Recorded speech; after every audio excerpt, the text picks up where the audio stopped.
Assalamualaikum teman-teman solih dan solihah. Apa kabarnya hari ini?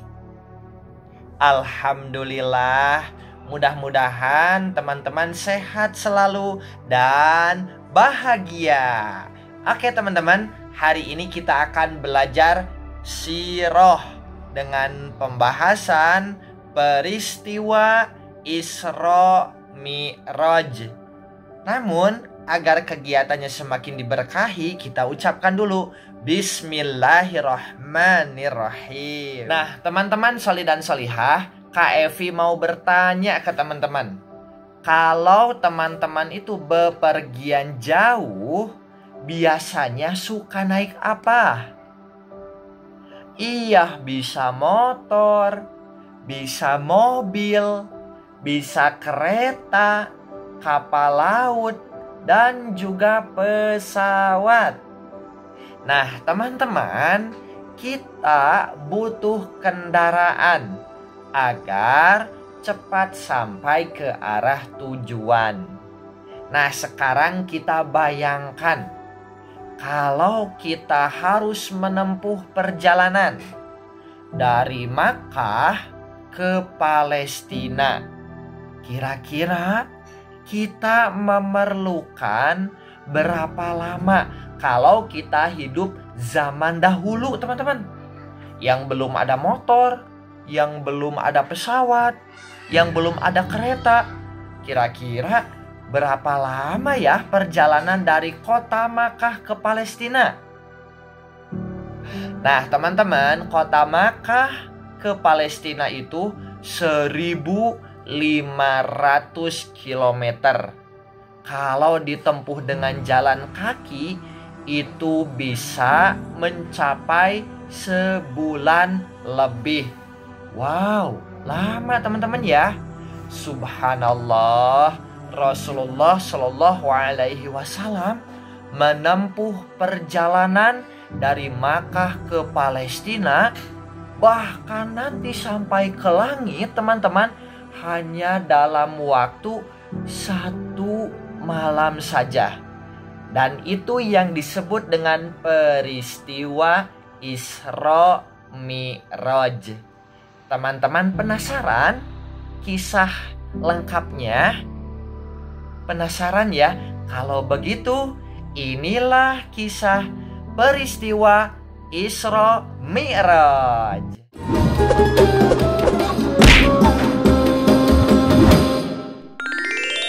Kisah Nabi Muhammad Sallallahu Alaihi Wasallam. Peristiwa Isra Mi'raj yang menakjubkan.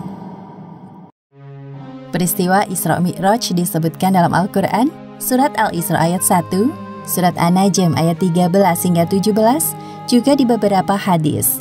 Arti kata Isra adalah perjalanan Nabi Muhammad Sallallahu Alaihi Wasallam dari Masjidil Haram ke Masjidil Aqsa.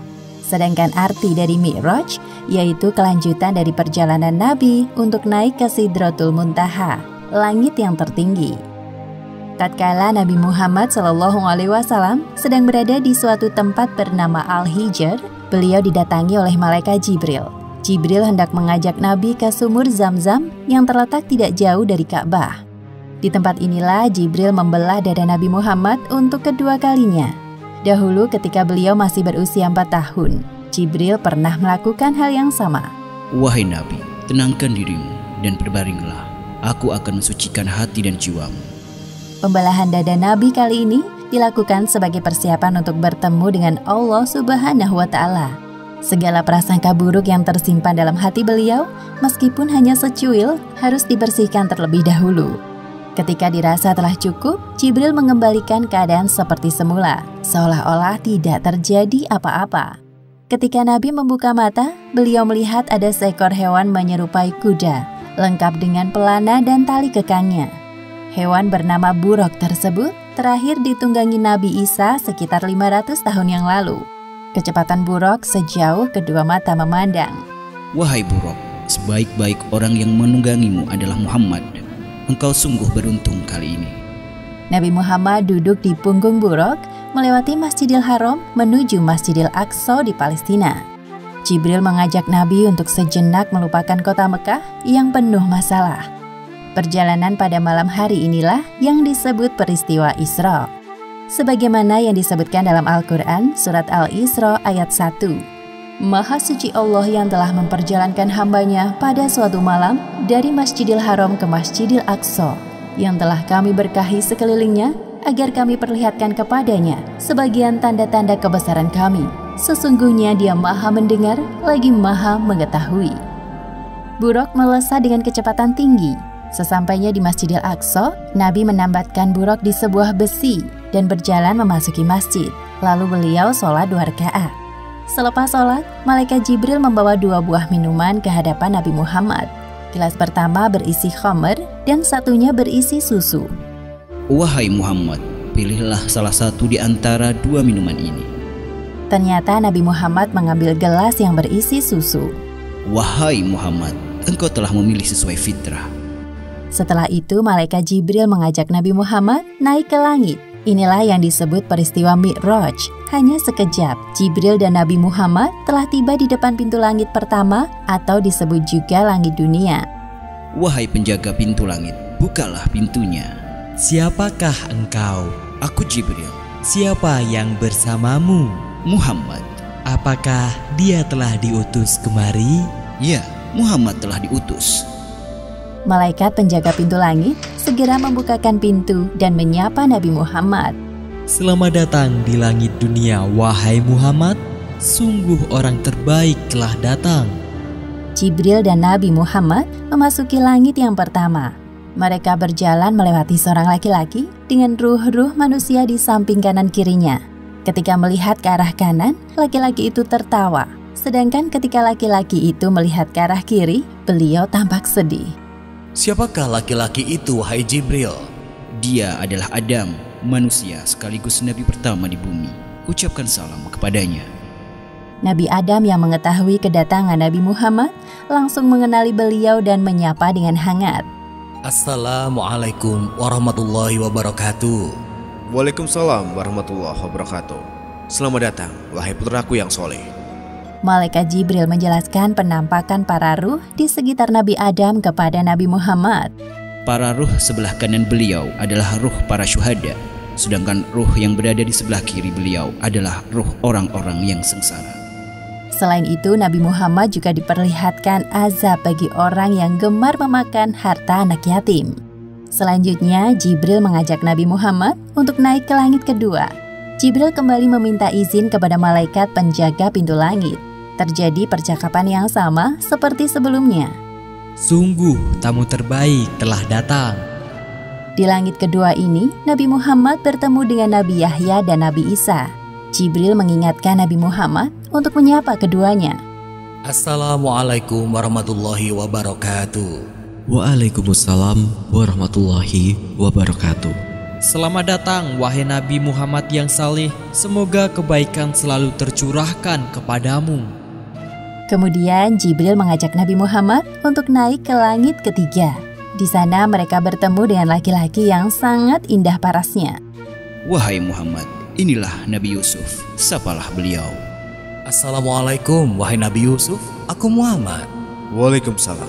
Ya, aku telah mengenalmu, wahai Nabi Muhammad. Semoga engkau selalu diliputi kebahagiaan. Lalu mereka naik ke langit keempat dan bertemu dengan Nabi Idris. Ternyata Nabi Idris telah mendengar tentang Nabi Muhammad dan mendoakan kebaikan untuk beliau. Selamat datang wahai saudaraku yang solih, Nabi yang salih. Semoga engkau selalu dilimpahkan kesehatan untuk berdakwah kepada umatmu. Selanjutnya Jibril dan Nabi Muhammad melanjutkan perjalanan menuju langit kelima. Di sana Nabi Muhammad melihat Nabi Harun dan menyapanya. Nabi Harun menyambut beliau dan mengakui kenabian Muhammad. Ketika sampai di langit keenam, Nabi Muhammad melihat sosok Nabi Musa. Nabi Musa membalas salam dan mengakui kenabian beliau. Namun tiba-tiba Nabi Musa menangis. Jibril yang penasaran bertanya kepadanya. Wahai Musa, mengapa engkau menangis? Aku menangis karena ternyata ada nabi yang diutus setelahku, tapi umatnya lebih banyak yang masuk surga dibandingkan umatku. Setelah berpamitan dengan Nabi Musa, Jibril mengajak Nabi Muhammad untuk naik ke langit ketujuh. Di sana mereka bertemu dengan Nabi Ibrahim. Ya Rasulullah, ini adalah Nabi Ibrahim, bapak para nabi. Selamat datang wahai cucuku yang saleh, senang sekali berjumpa denganmu. Wahai Muhammad, sampaikan kepada umatmu salam dariku. Katakan kepada mereka bahwa surga itu nyata. Tanahnya subur, ada beraneka ragam tanaman tersedia untuk memanjakan mata dan lidah mereka. Semua hal yang mereka inginkan tersedia di surga. Di langit ketujuh inilah Nabi Muhammad diperlihatkan surga. Beliau masuk ke dalamnya dan tidak berhenti untuk bertasbih memuji kebesaran Allah Subhanahu wa Ta'ala. Subhanallah, Maha Suci Allah. Seusai berkeliling surga, tibalah saatnya bagi Nabi Muhammad untuk naik ke Sidratul Muntaha. Pada momentum ini, Jibril menampakkan wujud aslinya sebagai malaikat. Wahai Rasulullah, sebentar lagi engkau akan bertemu dengan Sang Penciptamu, namun aku tidak bisa mengantarmu. Sebagaimana yang disebutkan dalam Al-Quran surat An-Najm ayat 13 hingga 18. Dan sesungguhnya Muhammad telah melihat Jibril itu dalam rupanya yang asli pada waktu yang lain, yaitu di Sidratul Muntaha. Di dekatnya ada surga tempat tinggal. Muhammad melihat Jibril ketika Sidratul Muntaha diliputi oleh sesuatu yang meliputinya. Penglihatannya, Muhammad tidak berpaling dari yang dilihatnya itu dan tidak pula melampauinya. Sesungguhnya dia telah melihat sebagian tanda-tanda kekuasaan Tuhannya yang paling besar. Tiba-tiba Nabi Muhammad dinaikkan lagi menuju Allah Subhanahu wa Ta'ala. Tubuhnya mendekat kepadanya dalam jarak yang tidak jauh. Namun Nabi Muhammad tidak dapat melihat Allah Subhanahu wa Ta'ala secara langsung. Beliau melihat Allah Subhanahu wa Ta'ala dengan hatinya. Pada saat itulah Allah Subhanahu wa Ta'ala mewajibkan hambanya untuk sholat 50 kali sehari semalam. Setelah Nabi Muhammad menerima tugas dari Allah Subhanahu wa Ta'ala, beliau turun. Di langit ke-6 Nabi Muhammad berjumpa dengan Nabi Musa. Mereka saling berbincang. Wahai Nabi Muhammad, apa yang Allah perintahkan kepadamu? Sesungguhnya Allah Subhanahu wa Ta'ala mewajibkan kepada umatku untuk sholat 50 kali sholat sehari semalam. Kembalilah wahai Muhammad, mintalah keringanan kepada Allah. Aku yakin umatmu akan keberatan dengan hal ini. Nabi Muhammad mulai berpikir dan meminta pendapat Jibril. Sedangkan Jibril menyetujui apapun keputusan Nabi. Akhirnya Nabi Muhammad kembali naik untuk menghadap Allah. Nabi Muhammad meminta keringanan untuk umatnya. Maka Allah Subhanahu wa Ta'ala meringankannya menjadi 10 waktu sholat. Kemudian Nabi Muhammad kembali ke langit ke-6 dan bertemu dengan Nabi Musa. Mendengar jawaban dari Nabi Muhammad, Nabi Musa menyuruh beliau untuk meminta keringanan lagi.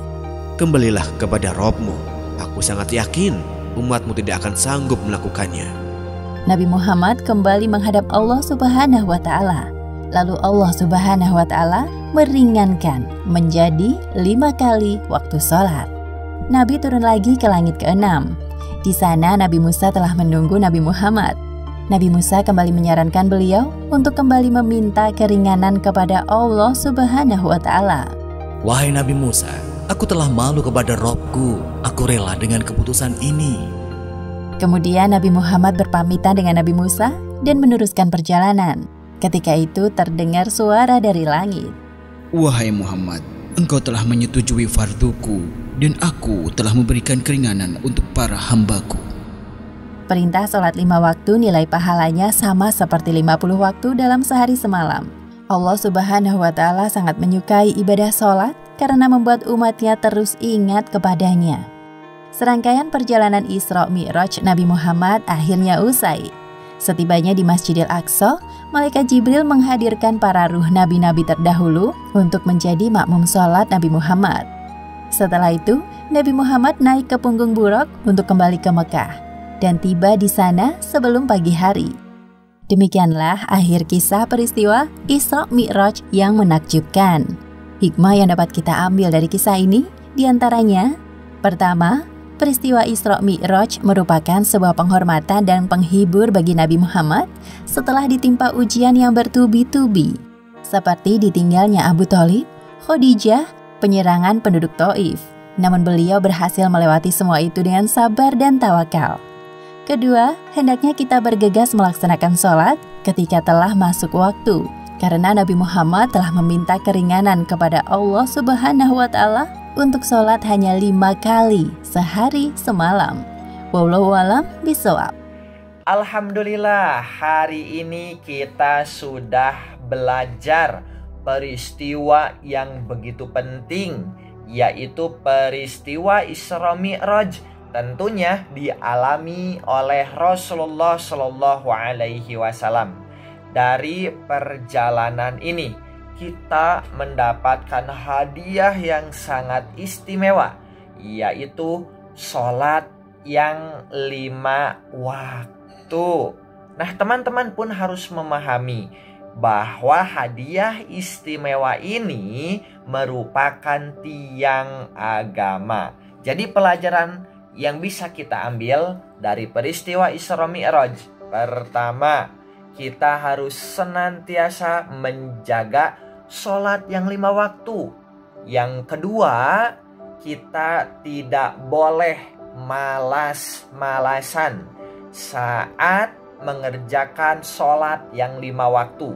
Karena sholat yang 5 waktu adalah hadiah istimewa dari Allah dan bukan beban bagi kita. Dan mudah-mudahan bagi teman-teman yang masih belum tepat waktu dalam pelaksanaannya, bisa tepat waktu. Dan bagi teman-teman yang masih malas-malasan dalam pelaksanaan sholatnya, mudah-mudahan semakin semangat dalam melaksanakannya. Amin. Terakhir, untuk tugas, KFI sudah sediakan beberapa soal agar teman-teman mengerjakannya.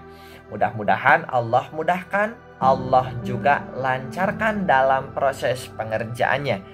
Amin. Terima kasih teman-teman atas kebersamaannya, atas semangat belajarnya. KFI pamit, sampai bertemu di kesempatan yang lainnya. Wassalamualaikum warahmatullahi wabarakatuh. Dadah.